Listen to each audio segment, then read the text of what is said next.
TV7 Israel News is made possible thanks to your generous donations.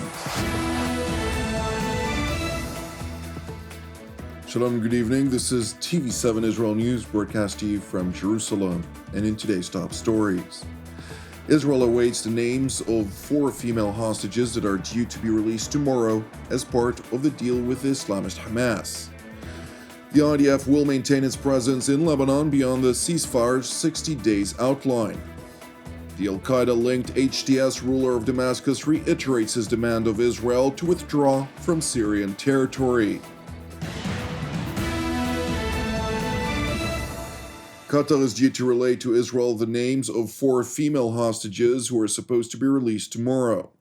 Qatari Prime Minister Mohammed bin Abdulrahman Al Thani is expected to convey the names to Mossad Director David Barnea tonight. Subsequently, the 4 hostages are scheduled to be released tomorrow during the course of the day.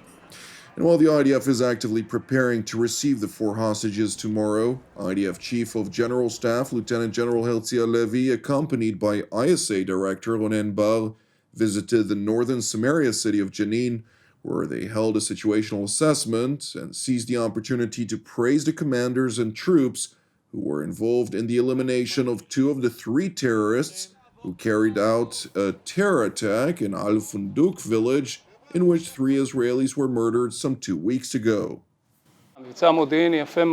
It's a very impressive intelligence effort and excellent implementation on the ground by Army, the Dovdovan unit, and the brigade. 2 of the murderers from Al-Funduk, and we'll get to the 3rd as well. I think the value of completing the mission against terrorism makes a very significant contribution. First, a terrorist who has committed a terror attack usually intends to carry out another one, which is a direct threat that we have neutralized. Second, it sends a clear message on the ground that you won't walk away alive from terrorism. Third, it's also a message to the families. Truly, great work. Secondly, it may seem like we're jumping from one place to another. Perhaps that's the essence of a multi-front campaign. But right now, it's Samaria's time. And you can't defeat terrorism through defense alone. I'm very encouraged by what I'm hearing, that the intelligence services, the ISA, border police, and the IDF are working effectively on the ground, saving lives, and providing actionable targets. The partnership is strong. We have identified a hub of terrorism in northern Samaria for quite some time. I think, Avi, there have been dozens of operations in northern Samaria over the past year. These operations have been very effective, and I believe that once we recognized that the Jenin camp had become a hub for those planning terror attacks or looking for a safe haven after committing terror attacks, it was absolutely the right decision to go in forcefully against it. This is a good start, with our best foot forward. Already this evening, we've managed to neutralize 2/3 of a key cell that was very important to get to.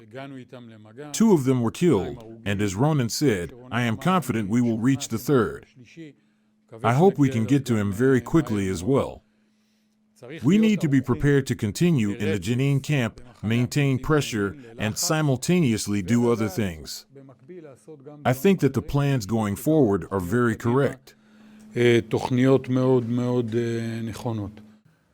is important to note that the vast majority of munitions and funds fueling the terror activities by Hamas, Palestinian Islamic Jihad, and other terror groups in the northern Samaria region in particular are predominantly provided for by the Islamic Republic of Iran, which smuggles these weapons into the so-called West Bank of the Jordan River via the Hashemite Kingdom of Jordan. And while Jordanian intelligence authorities have failed to thwart the smuggling of munitions via its territory, despite a large catch of smuggled munitions and weaponry reported on yesterday, Amman's foreign minister, Ayman Es-Safadi, voiced the alarm against Israel's counterterrorism operation, stressing that the Hashemite Kingdom cannot afford yet another war in the so-called West Bank. We need to watch the West Bank, and what's happening in the West Bank should not be allowed to lead to what has happened in Gaza. I.e., we cannot afford another war in the West Bank. It is important to know that Jordan's top diplomat failed, of course, to provide alternative courses of action for the urgent requirement to eradicate murderous terrorist cells undertaking Iran's bidding against Israel in the North Samaria district. In other news, the Israeli cabinet held a meeting to deliberate the ceasefire outline between Israel and the Iranian proxy Hezbollah in Lebanon last night. And while the ceasefire stipulates an Israeli withdrawal from Lebanese territory within a 60-day period, which is due on Sunday, January 26th, it is contingent on progress made by the Lebanese armed forces and UNIFIL, which have been tapped to guarantee that Hezbollah does not re-establish itself south of the Litani River, in accordance with UN Security Council Resolution 1701. Just today, we discussed the ceasefire agreement with Lebanon. We've made clear that there have been positive movements where the Lebanese army and UNIFIL have taken the place of Hezbollah forces, as stipulated in the agreement. We've also made clear that these movements have not been fast enough, and there is much more work to do. Israel has made clear that they wish for this agreement to endure. Israel will certainly enforce this agreement as well as adhering to this agreement, but the movements have not been fast enough. In light of the fact that the Lebanese armed forces and UNIFIL have dragged their feet and filling the void prior to an IDF withdrawal, the Jerusalem Security Cabinet approved a decision for IDF troops to remain in certain areas of southern Lebanon beyond the 60-day deadline to guarantee that Hezbollah does not exploit any vacuum. It is further important to know that Hezbollah had violated the ceasefire's outline in approximately 900 reported incidents, which Israel had reported to the American and French monitoring mechanism body, and the IDF firmly enforced those violations in accordance with the outline of the deal. The enforcement of those violations have evidently raised frustrations among Hezbollah's leadership. Moreover, the Iranian proxy's leader, Naim Qassem, also addressed Israel's intention to remain in Lebanon beyond the 60 days allotted, irrespective of the inadequate progress of both UNIFIL and the Lebanese armed forces. We have been patient with the violations of the Israel and Hezbollah ceasefire to give a chance to the Lebanese state responsible for this agreement and with it the international sponsors. But I call on you not to test our patience. Meanwhile, Saudi Foreign Minister Prince Faisal bin Farhan Al Saud met with Lebanon's President Joseph Aoun yesterday, after which he stressed the need for Beirut to reform its institutions, which are suffering from deep-rooted corruption, while further highlight the imperative for Lebanon to adhere to the ceasefire's outline with Israel. I discussed with His Excellency the latest developments in Lebanon and the region, and I assured him of the kingdom's continued support for Lebanon and its brotherly people. I also expressed to him our belief in the importance of the reforms that His Excellency spoke about in order for Lebanon to overcome its crises, and our great confidence in the ability of His Excellency the President and the Prime Minister-designate to initiate the necessary reforms to enhance the security, stability, and unity of Lebanon.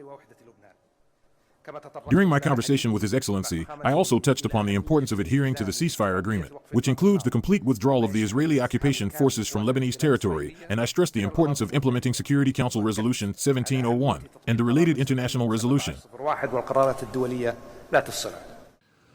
Riyadh's top diplomat continued by highlighting that while many challenges linger, he is optimistic regarding Lebanon's future.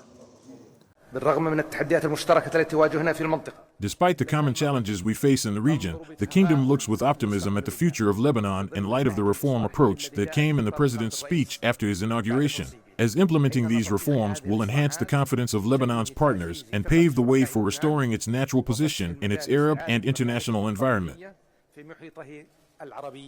We are optimistic about the Lebanese leadership's solidarity to seize the opportunity and work seriously to enhance Lebanon's security and sovereignty and preserve its institutions and gains. Following his trip to Beirut, the Saudi foreign minister traveled to Damascus to meet with the leader of the Al-Qaeda-linked Hayat Tahrir al-Sham, namely Abu Muhammad al-Julani, who prior to the visit gave an interview to a Turkish state-run television station, during the course of which the internationally designated terror leader reiterated his demand for Israel to withdraw from Syrian territory.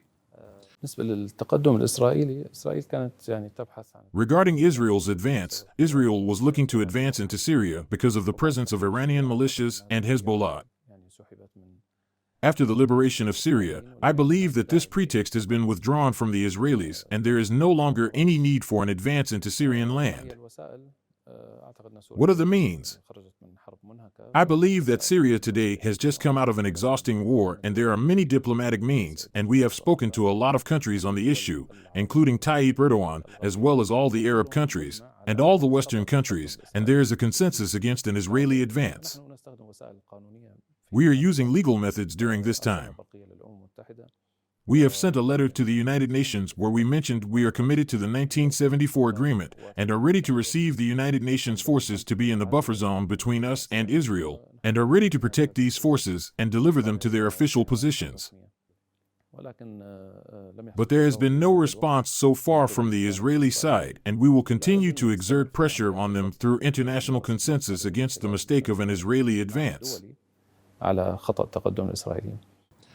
It is important to know that while al-Julani is consistently trying to convince the international community that he and his terror organization have reformed, his field commanders, however, who've been actively recruiting local Syrian men now into law enforcement units among others, have been very open about the fact that they are indoctrinating their new recruits with Islamic laws to enforce them upon Syrian civilians. It is necessary for a member of the security team to know what is permissible and what is not in Islam. Why? So he can meet people. So he could achieve justice and not wrong anyone. He should be aware of these things. This is obvious. While some people may already have this awareness, the majority do not.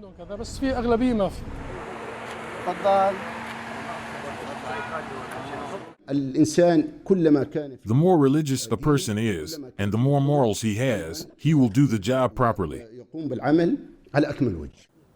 Despite repeated claims to the contrary, the new HTS-dominated regime in Damascus is proactively maintaining its jihadist line, pushing for Islamic Sharia laws to be forced upon the Syrian population. Thank you for watching TV7 Israel News. It is important to know that TV7 Israel is a non-profit ministry with all of our productions exclusively reliant on monthly donations.